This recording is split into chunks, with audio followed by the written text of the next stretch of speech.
Assalamualaikum warahmatullahi wabarakatuh. Alhamdulillah, alhamdulillahirabbil alamin, wassalatu wassalamu ala asyrafil anbiya'i wal mursalin. Duduk hati dulu. Wa ala alihi wa sahbihi ajma'in. Yang pertama-tama, yang paling utama, mari kita puji dan syukur kepada Allah Subhanahu wa taala yang mana oleh Allah telah memberi kita anugerah, telah memberi kita nikmat, kesehatan dan dapat berkumpul pada salat jemaah asar hari ini. Tak lupa pula selawat dan salam kita junjungkan kepada baginda Rasulullah sallallahu alaihi wasallam yang telah membawa kita dari alam jahiliyah ke alam Islamiyah, dari alam kebodohan hingga alam penuh ilmu pengetahuan. Sebagaimana yang pertama, saya memberikan penghormatan kepada Bapak Ketua, Ibu Wakil Ketua, dan para hakim, seluruh pejabat fungsional dan struktural, dan seluruh jamaah sekalian. Alhamdulillah kita hari ini diberi kesehatan, yang mana pula kawan kita hari ini saya ganti yang berhalangan. Alhamdulillah masih ada penggantinya.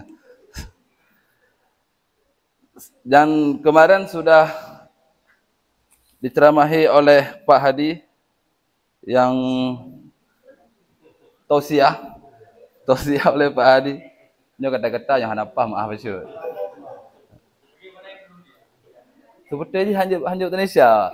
Agak kan, grogi besar. Kita menuntut ilmu tidak ada batasnya. Kemarin masalah ilmu telah dibahas oleh Bapak Hadi sebagai atasan saya.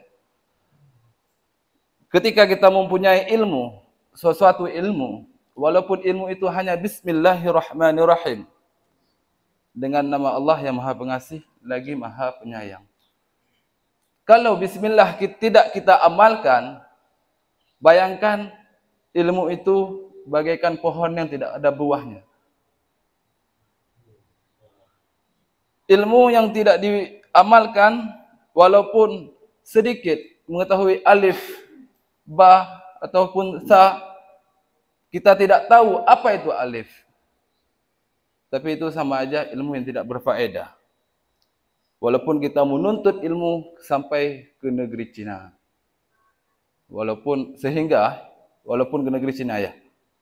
Lupa saya hadisnya.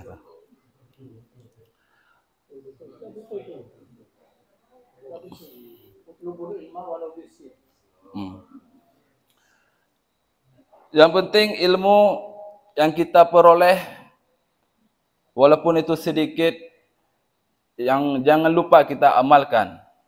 Karena sedikit amalan pun yang kita ketahui, kita amalkan, insya-Allah akan memberi berkah kepada kita.